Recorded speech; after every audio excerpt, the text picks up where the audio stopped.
Dear students, उम्मीद है आप सब खैरियत से होंगे। मिड टर्म्स के बाद नए लेक्चर के साथ हम आपकी खिदमत में हाजिर हैं।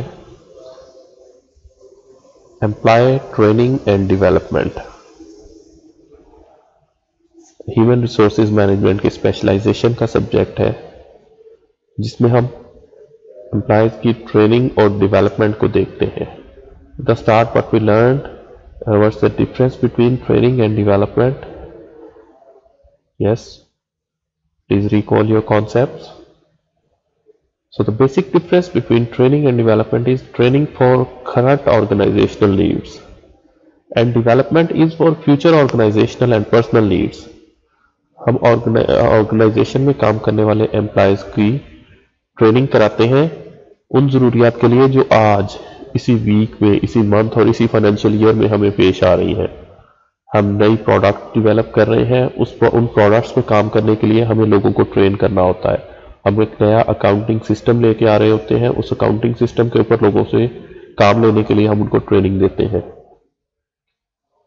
अचानक से मार्केट में कोई नए रूल्स एंड रेगुलेशंस आ जाते हैं, उन रेगुलेशंस को कॉप अप करने के लिए हमें लोगों को ट्रेन करना पड़ता है। आपने देखा रिसेंटली पंजाब फूड अथॉरिटी आया, उसकी वजह से रेस्टोरेंट्स को प्रॉपर एक ट्रेनिंग्स देनी पड़ी अपने शेफ्स को, अपने किचन स्टाफ को, कि किस तरह आपने हाइजीन को मेंटेन करना है।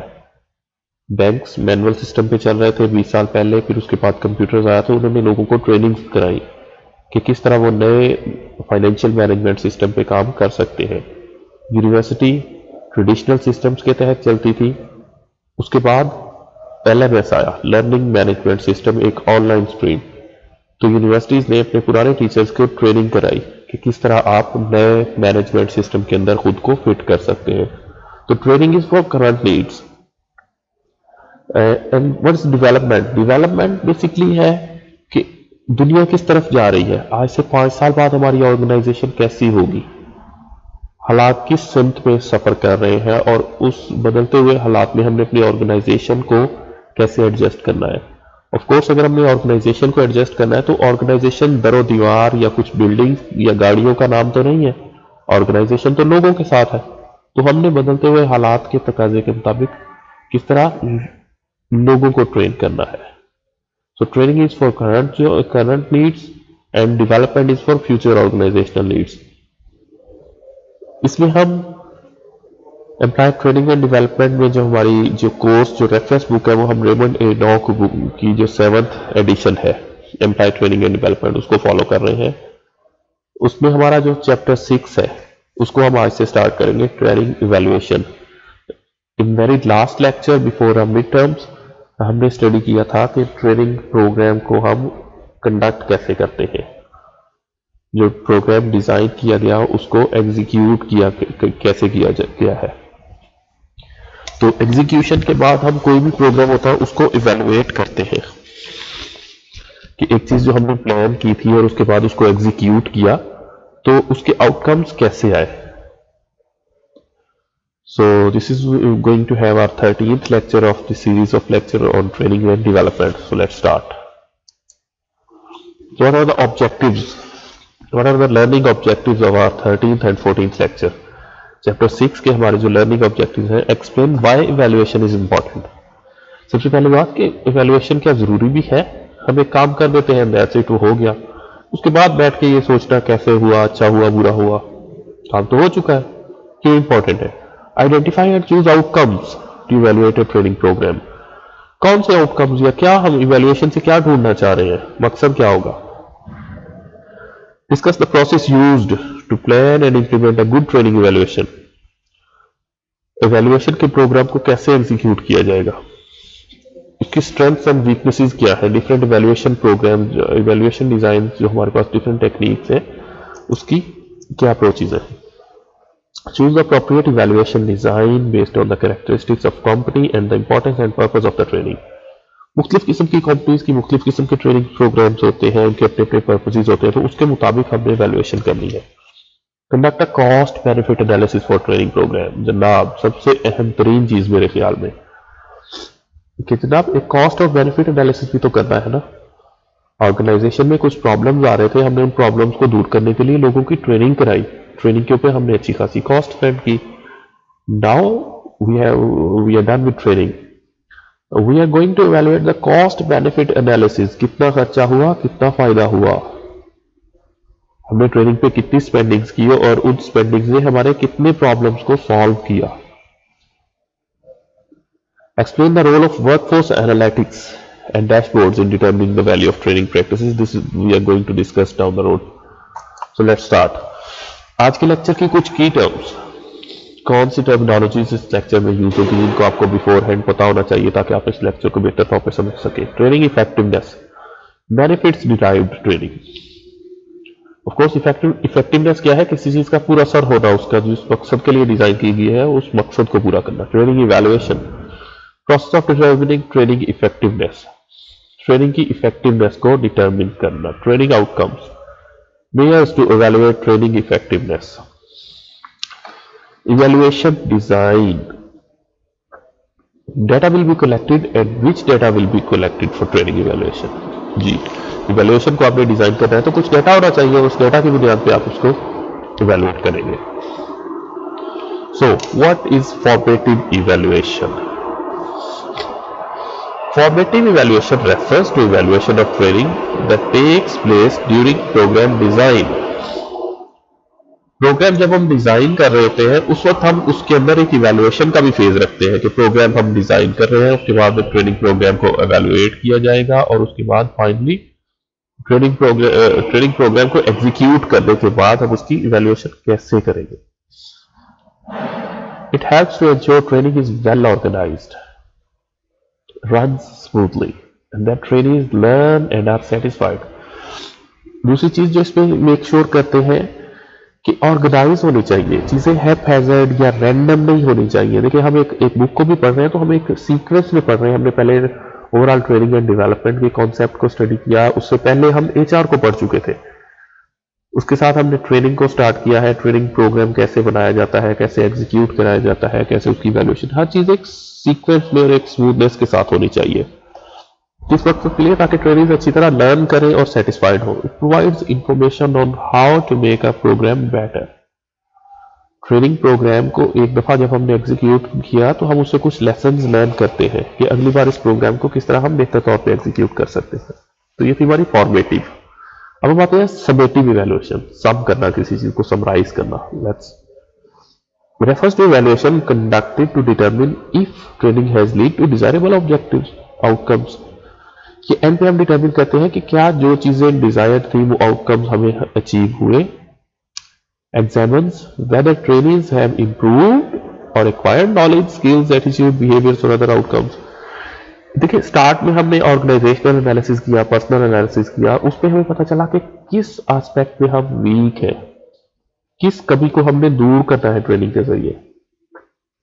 तो हमने ट्रेनिंग प्रोग्राम डिजाइन किया उस कमी को पूरा करने के लिए.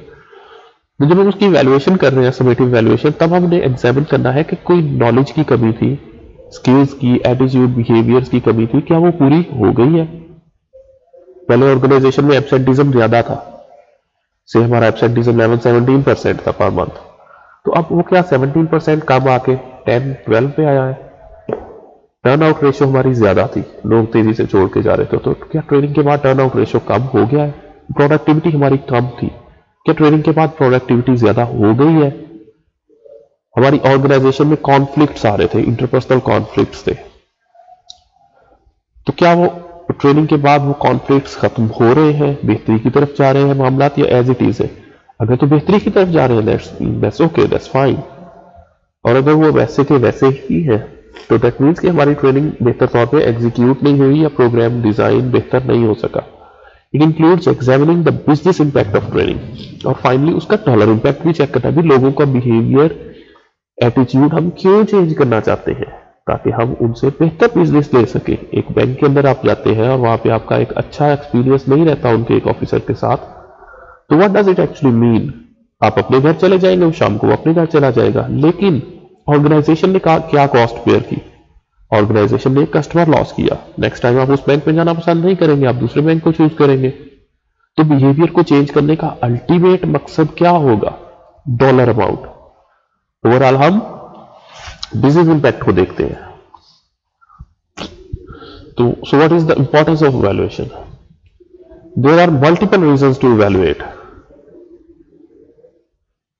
Identify a programme strengths and weaknesses. सबसे पहली बात है एक प्रोग्राम का स्वॉट एनालिसिस, ये स्ट्रेंथ्स एंड वीकनेसेस उसकी देखी जाए। Then it assesses what features of training content and context matter. Content and context, इस पर जरा बात करते हैं। ट्रेनिंग कंटेंट क्या होता है, इस कोर्स का कंटेंट क्या है? ये स्लाइड्स जो हम स्टडी कर रहे हैं, इसके साथ एक रेफरेंस बुक जो हम स्टडी कर रहे हैं, ये वीडियो लेक्चर्स जो आप देख रहे हैं, ये सारे का सारा इसका कंटेंट है, मवाद है। और कॉन्टेक्स्ट क्या है? कॉन्टेक्स्ट वो ब्रॉड स्पेक्ट्रम, वो ब्रॉड आउटलाइन जिसके अंदर आप इस सारे स्कीम ऑफ स्टडी को देख रहे हैं। आप बीबीए के स्टूडेंट्स हैं, आप एक पब्लिक सेक्टर यूनिवर्सिटी के स्टूडेंट्स हैं, आप एक ग्रोइंग डेवलपिंग कंट्री के, एक अंडर डेवलप्ड कंट्री के सिटीजन हैं, उसके साथ आप एक छोटे शहर के रिहायशी हैं। ये सारा कॉन्टेक्स्ट है। तो ये सारा कोर्स उस कॉन्टेक्स्ट में रख के डिजाइन किया गया है।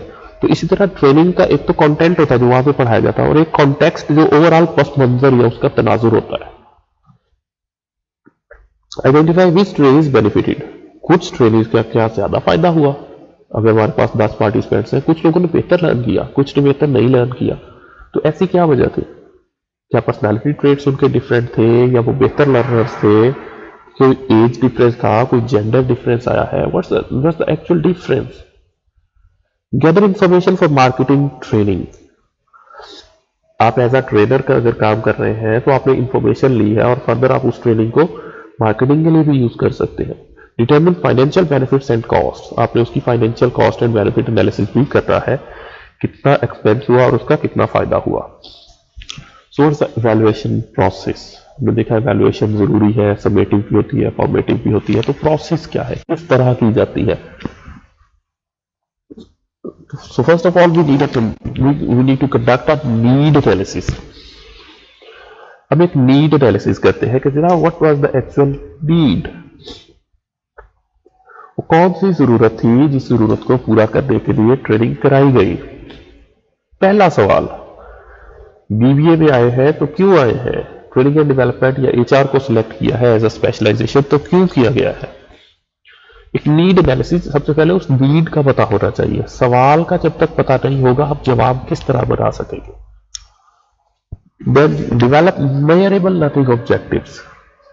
आज के लेक्चर के स्टार्ट में हमने देखा ना, तो what are the objectives of today's lecture and so does for training programme. हम ट्रेनिंग प्रोग्राम के ऑब्जेक्टिव्स डिफाइन करते हैं और वो मेजरेबल होने चाहिए। At the end of lecture, end of training, हम कहें जी हमारे एम्प्लॉयज जो है वो माइक्रोसॉफ्ट वर्ड यूज कर सके, माइक्रोसॉफ्ट एक्सेल पे काम कर सके, माइक्रोसॉफ्ट पावर पॉइंट उन्हें यूज करना आ जाए, उनको एक फाइनेंशियल सॉफ्टवेयर इस्तेमाल करना आ जाए। तो मेजरेबल हो, एक तो हमें ऑब्जेक्टिव्स का पता होना चाहिए, फिर वो मेजरेबल होने चाहिए, हम उनको प्रॉपरली देख सके कि क्या वो मीट हुए हैं या नहीं हुए। And analyse transfer of training. Training की प्रॉपरली ट्रांसफर को हम एनालिसिस उसका कर सके। डेवलप आउटकम मेजर्स, कि आउटकम को आपने किस तरह मेजर करना है। Choose an evaluation strategy. We have multiple evaluation strategies we are going to discuss in second part of this lecture. तो हमने ये भी डिसाइड करना होता है कि कौन सी इवैल्यूएशन स्ट्रेटजी इस्तेमाल करेंगे हम। आप देखते हैं कि आपको एक कोर्स पढ़ाया जाता है तो उसके अंदर इवैल्यूएशन की जाती है एग्जाम्स की सूरत में, मिड टर्म्स होते हैं, फाइनल टर्म्स होते हैं। तो अगर एक प्रैक्टिकल लेवल का सब्जेक्ट है तो उसकी इवैल्यूएशन डिफरेंट होगी, अगर एक थ्योरेटिकल सब्जेक्ट है उसकी इवैल्यूएशन डिफरेंट होगी, एक मैथमेटिकल सब्जेक्ट है, एक साइंटिफिक है, जिस तरह का सब्जेक्ट होगा उसी तरह की उसकी evaluation different. And so does for training programme, क्योंकि बेस तो सेम है ना। स्टडी में भी हम लर्न कर रहे हैं, ट्रेनिंग में भी हम लर्न कर रहे हैं, वो ऑन द जॉब है, ये एजुकेशनल सेटिंग में है। तो हम एक इवैल्यूएशन स्ट्रेटजी को चूज करेंगे कि मुख्तलिफ इवैल्यूएशन स्ट्रेटजीज में से कौन सी इवैल्यूएशन स्ट्रेटजी हम अप्लाई करेंगे। And finally plan and execute evaluation. हम प्लानिंग बनाएंगे और उस इवैल्यूएशन को एग्जीक्यूट करेंगे। ट्रेनिंग हम ऑलरेडी करा चुके हैं, अब हम सिर्फ यहाँ पे ट्रेनिंग की आउटकम्स को देख रहे हैं, उसकी इफेक्टिवनेस को देख रहे हैं, क्या जिस मकसद के लिए ट्रेनिंग डिजाइन की गई थी वो मकसद पूरा हुआ है या नहीं। So what are the training outcomes? Training outcomes might reactions, अच्छा, लर्निंग एंड कॉग्निटिव आउटकम्स ये भी हो सकते हैं। क्या है भाई, समझ तो नहीं आ रही। So let's discuss one by one. Just have a look on this slide and then we are going to discuss one by one.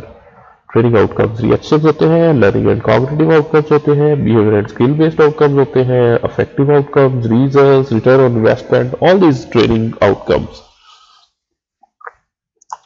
So what are reactions? Actions and reactions. Trainee's perception of the training experience relating to content, facilities, trainer, method. Key questions to consider include: did the trainees like the program? Did the environment help training? Was the material meaningful? Typically measured at the end of training. तो reactions क्या होते हैं? जो training का content होता है कि जनाब आपको जो कुछ पढ़ाया गया है कि आप इससे सेटिस्फाइड हैं, जहां आपको ट्रेनिंग कराई गई है इसके एनवायरनमेंट से आप सेटिस्फाइड हैं, जो मटेरियल था क्या वो ठीक था, मीनिंगफुल था, प्रॉब्लम को एड्रेस कर रहा था या कुछ इररेलेवेंट बातों को डिस्कस कर रहा था। अच्छा, लर्निंग एंड कॉग्निटिव आउटकम्स, पहला था मटेरियल पे बात हो रही थी। अब उस मटेरियल आपके माइंड में कितना गया है, कॉग्निशन आपका सोचने समझने की सलाहियत कैसी हुई है। Relate to familiarity with information including principles, facts, techniques, procedures and processes, कि आप किस हद तक इसको समझते हैं, इससे बाखबर है, इसको जानते हैं। जो फैक्ट्स आपके सामने पेश किए गए हैं, कुछ प्रिंसिपल्स, टेक्निक्स वगैरह जो चीजें आपको समझाई गई है। Typically measured by paper and pencil test and self assessments. Normally ये पेपर पेंसिल के जरिए और सेल्फ असेसमेंट के जरिए आपको एक फॉर्म दे दिया जाता है, आप उस पर सेल्फ एवेल्युएशन, सेल्फ असेसमेंट करते हैं। Test often preferred over self assessment. Normally जो टेस्ट हमारे होते हैं ये सेल्फ असेसमेंट को प्रेफर किया जाता है इसमें, कि एक इंसान खुद अपने आप को एहतसाब करे कि जनाब मैं किस हद तक इस चीज से समझ सका हूं। Behaviour and skill based outcomes, it relate to proficiency with technical skills, motor skills and behaviour. Behaviour क्या है हमारा, जो ओवरऑल एक शख्स का जो एक्शन होते हैं, बिहेवियर जो नजर आता है। इंक्लूड लर्निंग एंड ट्रांसफर, हम लर्न करते हैं, उस लर्निंग जो कुछ हमने सीखा होता है उसको हम ट्रांसफर कर सकते हैं। Learning often assessed via work samples, learning जो है वो हमारी से हम आपको कहते हैं कि जनाब आप ट्रेनिंग एंड डेवलपमेंट का सब्जेक्ट पढ़ रहे हैं, तो आप जरा हमें एक असाइनमेंट तो डिजाइन करके दें कि फ्ला ऑर्गेनाइजेशन है उसमें ये प्रॉब्लम्स आ रहे हैं, तो उनके लिए एक ट्रेनिंग प्रोग्राम डिजाइन करें। तो आउटकम्स हमें वर्क सैंपल्स के जरिए पता चलते हैं कि आप काम की जगह पे जाके किस हद तक बेहतर परफॉर्म कर सकें। Transfer often assessed via observation और मैनेजरियल और पीयर ट्रेनिंग, आपने चीज लर्न की, इसका मतलब है आप खुद इसको कर सकते हैं, और जब आप लर्न कर लेंगे तो आप उस लर्निंग को ट्रांसफर भी कर सकते हैं। मैथ की एक इक्वेशन अगर आप खुद सॉल्व कर सकते हैं तो आप दूसरों को भी समझा सकते हैं, तो ओवरऑल आप सुपरवाइज भी कर सकते हैं। Effective outcomes, effective outcomes include attitudes and motivation, आपके एटीट्यूड में, मोटिवेशन में किस हद तक चेंज आया है।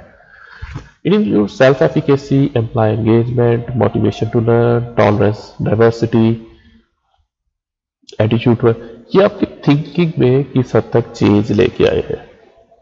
The attitude of interest depends on the training objectives. Effective outcomes often measured by surveys, तो ये जो हमारे इफेक्टिव आउटकम्स हैं ये सर्वेज के जरिए हमारा इनको मेजर किया जाता है कि किस हद तक हम चीज़ों को समझ सकें या हमारे एटीट्यूड में कितना पॉजिटिव चेंज आया है। Results, bottom line, did training have an impact on meaningful business outcomes, जो बिजनेस आउटकम्स थे वो मीनिंगफुल थे, उनके क्या कोई पॉजिटिव इम्पैक्ट आया है इस चीज का। Outcomes used to determine the benefits of training to the company, उस कंपनी को फाइनेंशियल टर्म में कितना बेनिफिट्स हुआ है आपकी ट्रेनिंग से, क्या कॉस्ट जो है वो रिड्यूस हुई है, क्या एम्प्लॉय रिटेंशन इंक्रीज हुई है, क्या सेल्स इंक्रीज हुई है, क्वालिटी बेहतर हुई है, कोई एक एस्पेक्ट तो होगा जिसके अंदर आपकी ट्रेनिंग ने कंट्रीब्यूट किया है ऑर्गेनाइजेशन को, तो वो कौन सा है। एक्चुअल रिजल्ट्स पे हमें बात करनी होती है वैल्यूएशन में। रिटर्न ऑन इन्वेस्टमेंट, हमने ट्रेनिंग के अंदर इन्वेस्टमेंट की है, एक ऑर्गेनाइजेशन ने ट्रेनिंग के अंदर बहुत सारी इन्वेस्टमेंट की होती है, तो ट्रेनर्स बहुत सारा पैसा लेते हैं, तो उन्हें उस इन्वेस्टमेंट की कितनी रिटर्न आई है in terms of benefits. Value the company gains, benefits जो वैल्यू लेते हैं, direct cost, salaries for employees involve in training programme, जो भी हमारी कॉस्ट आई है, हमने एक साइट डिज़ाइन की है, एक लोगों को ट्रेन कराया है, ट्रेनर को पे किया है, मटेरियल कंटेंट डिज़ाइन कराया है, उन सब पे हमारी कॉस्ट है। इसके अलावा indirect cost not related directly to design and delivery. Indirect cost भी तो होती है ना। जैसे आपने अगर 7 दिन की ट्रेनिंग कराई है तो उन 7 दिनों के लिए लोगों को आपने रिफ्रेशमेंट पे की है, आपने उसकी एडवर्टीजमेंट की है, तो ये सारी इनडायरेक्ट कॉस्ट भी ओवरऑल आपको पे करनी पड़ी है। तो इन सारी कॉस्ट के अगेंस्ट आपको बेनिफिट कितना हुआ है। So with this we are going to conclude our first lecture. We will start our next lecture with this slide inshallah. See you soon. Thank you. Allah Hafiz.